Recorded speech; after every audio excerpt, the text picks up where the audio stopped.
Então, se for pegar todo o ciclo da experiência do policial no enfrentamento ao crime, o policial, pra topar ser um policial num cenário desse, o cara, ou ele é um herói, ou ele é muito louco. E eu acho que, na maior parte dos casos, ele é um herói. Porque o cara, pra manter a fé na farda, sabendo que tem todo esse sistema construído pra isso, é muito errado. Então, assim, tanto a audiência de custódia, o juiz de garantia, são todos instrumentos criados pra manter o criminoso na rua. E o criminoso é sempre o mesmo, porque ele é reincidente. O que a gente precisa fazer? Quando o cara é reincidente, aumentar bizarramente as penas. O cara entendeu assim, cara, se eu for pego pela segunda vez, eu vou ter, sei lá, por um crime violento com a mão armada, mais de 35 anos de pena, 40 anos de pena, ele perdeu a vida dele foi desperdiçada. Ele tem que entender isso. E aí a gente tem que aumentar o policiamento, de modo a ele ter certeza de que não haverá impunidade. Ele tendo certeza que não haverá impunidade, ele faz um cálculo econômico, porque por mais que ele seja canalha, ele não é um imbecil completo. O que aconteceu? O que o Kim passou? Cara, Hoje ou ontem, e sobre audiência de custódia, o que você tem que falar? Cara, o Kim Kataguiri, ele... Como é que eu falo do cara? Eu tava ontem falando com ele por telefone. Porque eu conheço o Kim, como eu falei, como o nosso japonês, molequinho... Fedido lá, jogando videogame no escritório. E ele se tornou um cara... é o deputado que é mais resolutivo. O que eu chamo de resolutivo? Não apenas ele tem produtividade com relatórios, mas... ele passa relatórios importantes, ele passa projetos importantes, ou seja, o impacto do Kim na vida das pessoas é muito bom, é muito positivo. E ele ter conseguido... você tem essas bancadas de deputado, que são os deputados policiais, que dá muita audiência, sabe? Ah, sim. Dão muita audiência, a gente sempre elege o capitão não sei o quê, o coronel não sei das quantas, o tenente não sei o quê, o cabo blá blá blá. E aí é o japonês que joga videogame, que passa o projeto, que endurece as penas. É o cara do vídeo. E é o ele cara. Conseguiu agora? Porque ele imagino é bom que demais. ia ter muita resistência, né?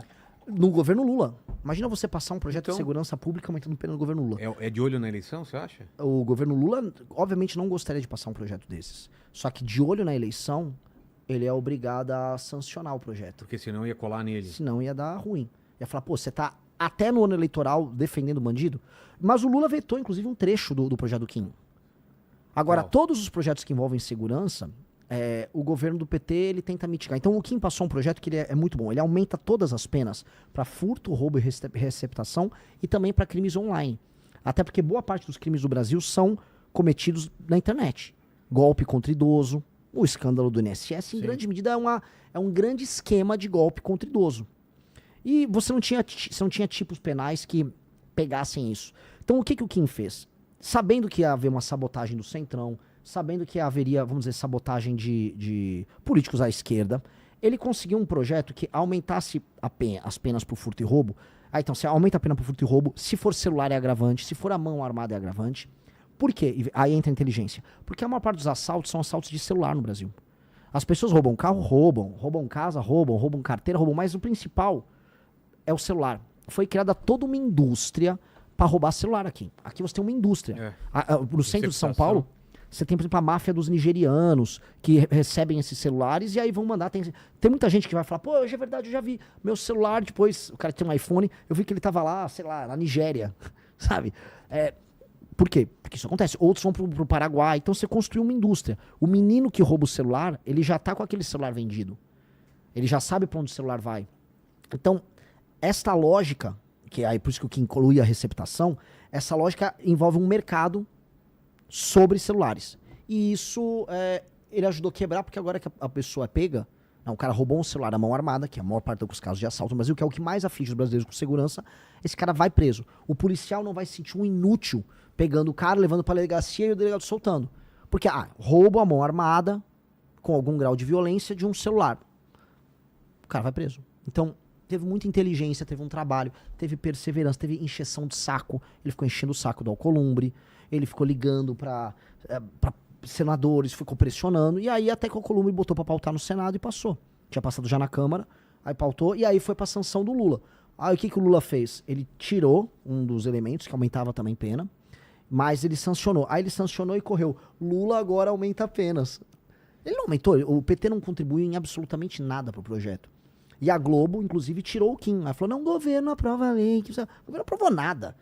O PT ficou tentando mitigar o projeto na Câmara e no Senado. O Lula que agora quer tentar tirar uma lasquinha desse assunto. Então, Pouco importa, assim, as pessoas que importam, elas sabem que é o projeto do Kim, a autoria do projeto do Kim. E esse cara é sensacional, cara. Esse cara tinha que ser multiplicado. Né? Por que todo policial, todo especialista em segurança pública vem aqui e reclama da audiência de custódia? Porque é um desses elementos, vamos dizer, mitigadores da aplicação da pena. Aí o cara leva, você tem audiência de custódia, você vai pegar um juiz que vai ser leniente, que não vai fazer a aplicação imediata da pena de prisão. Muitos falam, não, solta por esse motivo ou outro. E aí isso faz com que muitas pessoas que são reincidentes retornem pra rua e continuem cometendo crime. E aí você vai perpetuando um ciclo de impunidade.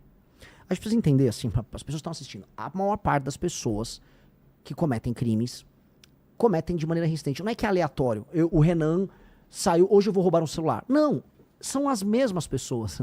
Você tem que entender, são as mesmas pessoas. E é isso, assim, Vilela, eu te falo... O cara é reincidente, porque pra você ser bom em tudo na vida, você faz de repetição.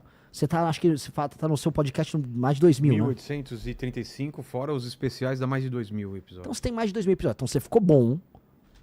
É repetição. É repetição. Um ladrão também é repetição. Tá me comparando a um criminoso que rouba celular. Você entendeu, né, Aline? Aos pouquinhos foi cara que chegando, rouba né? celular é tão bom quanto eu, porque pela repetição, assim como eu faço muito podcast, ele rouba muito celular. Entendi, Renan. Por isso que o Lenny já vai me punir no final. Exato. Já peguei já mais tô uma Mas eu entregando entendi, antes. eu entendi. O cara... Você vai ver a ficha do cara, o cara já foi preso ou foi pego, sei lá, 20, 30 vezes. Isso porque foi pego em algumas vezes, né? Exato. E aí tenta imaginar o policial que correu atrás dele, que pegou o cara, que tá na rua, correndo ele próprio risco de vida, que depois, se ele mata o cara, não tem uma assistência jurídica por parte da polícia, que vai responder um processo, que vai ter um promotor, às vezes um canalha de um promotor, querendo prender o policial, falando, teve excesso de força. Aí esse cara, tudo passando na cabeça dele, enquanto ele ganha um salário porcaria, pra ele pegar aquele vagabundo e saber que o vagabundo vai ser solto logo em seguida. E ele ainda vai tomar um chá de cadeira na delegacia. Então, se você for pegar todo o ciclo da experiência do policial no enfrentamento ao crime, o policial, pra topar ser um policial num cenário desse, o cara, ou ele é um herói, ou ele é muito louco. E eu acho que na maior parte dos casos ele é um herói. Porque o cara, pra manter a fé na farda, sabendo que tem todo esse sistema construído pra isso, é muito errado. Então, assim, tanto a audiência de custódia, o juiz de garantia, são todos instrumentos criados pra manter o criminoso na rua. E o criminoso é sempre o mesmo porque ele é reincidente. O que a gente precisa fazer? Quando o cara é reincidente, aumentar bizarramente as penas.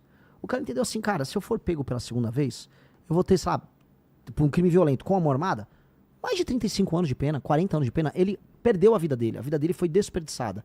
Ele tem que entender isso. E aí a gente tem que aumentar o policiamento, de modo a ele ter certeza de que não haverá impunidade. Ele tendo certeza que não haverá impunidade, ele faz um cálculo econômico, porque por mais que ele seja canalha, ele não é um imbecil completo. Dito isso, Vilela, falo aqui, porque não existe solução mágica. Mesmo em países desenvolvidos, Estados Unidos é um exemplo, que tem penas altas, o cara consegue ser um imbecil a ponto de saber que ele vai destruir a vida dele, mas ele vai lá e comete o crime. E aí ele vai ter que ir pra cadeia e vai ficar muito tempo na cadeia. E não vai dar pra ficar a moça dos direitos humanos, não, mas olha só, ele tá muito tempo... Ele optou. Se ele pegou uma arma, botou na cabeça de alguém e fez o seguinte julgamento, olha, você vive ou morre, dependendo da minha vontade. Este cara é um juiz da vida de outra pessoa. A gente nunca se toca, porque a gente, novamente, recapitulando o que eu falei no começo, a gente naturaliza o absurdo. O Brasil é o país da naturalização do absurdo. O Brasil é um país que fala, veja só, ele só apontou a arma pra você, ele não bateu em você, ele não deu um tiro no teu pé. Vamos ver como isso é um absurdo tremendo, né? E ele vai na audiência de custódia e solta, ele não matou ninguém. Olha, o bandido, pô, sai dessa. Como a gente vê, tem vídeos de audiência de custódia de juiz ou juíza. Olha só, você de novo aqui. É porque ele nunca teve uma arma apontada pra cara dele. Exato. Também, né? Quando o cara se coloca numa posição de poder em que você vive ou morre, dependendo da vontade dele, às vezes o cara tá louco de alguma droga, às vezes o cara tá... Às vezes é um moleque, um menor de idade. Toda a tua vida, todos os teus sonhos, todos os seus amigos, a sua mãe, o que o seu pai sonhou sobre você, tudo aquilo tá na mão daquele cara. Aquele cara tava decidindo ali, vou matar ou não você. Este cara, só de se colocar nessa posição, que é uma posição de juiz da tua vida, este cara, na minha visão, não pode sair da cadeia. Você se tornar o juiz da vida de outra pessoa, que é o assalto à mão armada, você tem que ser muito punido. Você tem que ser punido, assim, da maneira mais pesada possível. Porque ser um juiz da vida alheia e se colocar numa posição de deliberar se alguém vive ou morre, é uma das coisas mais autoritárias que existem. É de um autoritarismo, a ideia de que sua vida vale um celular e que se você não entregar, ou se você tremer a mão, o celular cair no chão e ele desconfia, ele dá um tiro em você. E a gente não se toca. Isso é muito absurdo. Países como, os Estados Unidos entendem isso. Puxou a arma, tá cometendo, você vai ficar muito tempo preso. A gente aqui, na audiência de custódia, mas não levou a óbito ninguém, ele nem atirou. Imagina, ter uma arma fria, usou essa arma fria pra assaltar alguém, cara, pra mim, se o policial viu, é tiro na cabeça, tem que matar. O cara tá se colocando nessa posição, ponto. Se ele se entregou, é muito tempo de cadeia. E ponto. E a gente tem que entender, porque, novamente, esse raciocínio que eu fiz com você, as pessoas não fazem. Que é a ideia da naturalização. Se você gostou do vídeo, deixe o like e se inscreva no canal. E não se esqueça, a onça é inevitável.